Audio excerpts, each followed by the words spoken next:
میمونہ بنت حارث رضی اللہ تعالی عنہ نے کہا کہ میں نے نبی کریم صلی اللہ علیہ وآلہ وسلم کے لیے غسل کا پانی رکھا اور پردہ کر دیا۔ آپ نے پہلے غسل میں اپنا ہاتھ پر پانی ڈالا اور اسے 1 یا 2 بار دھویا۔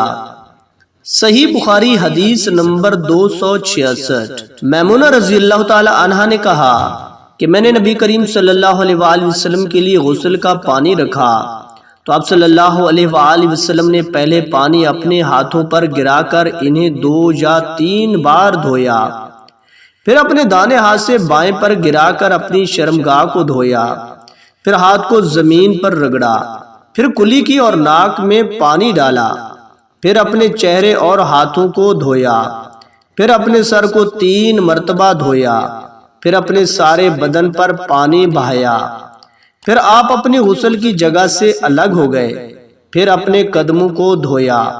صحیح بخاری حدیث نمبر 267۔